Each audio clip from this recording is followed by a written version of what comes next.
There's one idea out there that just makes me smile. I mean, it's on TV quite a bit now. You see these people that are bent on building a tiny house.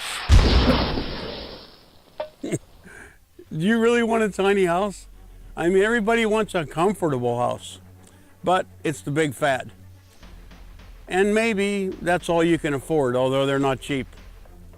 But let's look at it from a whitetail perspective. What if what you have to work with is a tiny property? What if you have 5 or 6 or 10 acres and that's your whitetail property? You don't have a 200-acre farm. Does that mean you're in trouble? Not really.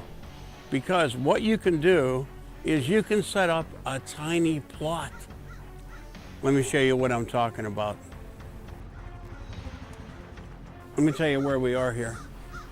This is a stand of red pines. It's probably been here for about 40, 50 years. And it's like 2.5 acres, but it's dense. Look how dense this is. This is a bedding area. We have a lot of whitetails on my place that sleep right here, mostly behind me. But here's what I've done. I've taken my brush hog and some chainsaw time, and I've cut a trail right through these red pines and through this dense brush that drops right down off of this edge into my tiny plot. Whitetails can access that plot from 20 different angles, but I want them walking in at the same place, and they like cover. So I've done some real improvement here. I've cut this trail through this thick brush and through these pines. Follow me. I set up a perfect cover corridor for them to come through my pines, drop right down into my tiny plot. So this is the edge of my tiny plot. This is one of 2 apple trees that I have on this little farm.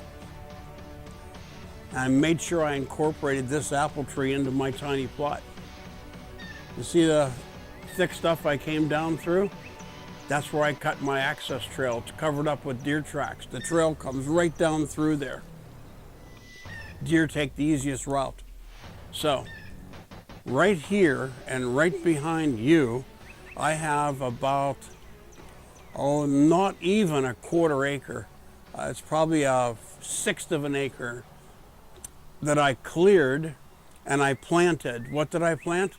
I planted winter rye, I planted clover. And it's a green spot. If you look at it, it's green, and around the edge is just weeds. So here's my tiny plot, and I also set up a scrape right here. I'm going to take you over to the scrape. Right here in front of me is a scrape I made, and I had bucks using it. The branch is all torn up.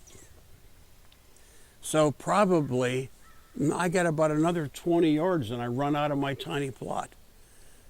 I'm going to do a quick zip around and I'm going to show you where I set up my blind, okay? Right here you can see everything that's green is trimmed right down to the ground. They love this little spot. And then right there, right to your right, is where I put my blind. It's thick in there. I created that.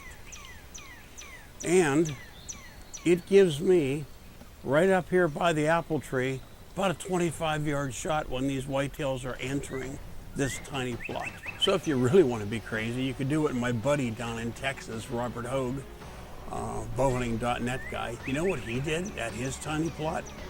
It's Texas, it's dry. He's about a mile from the river.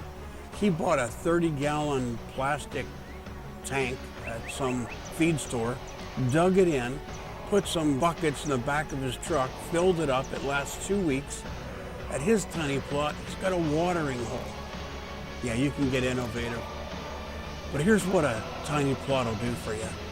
It'll turn you into someone who's doing wildlife conservation.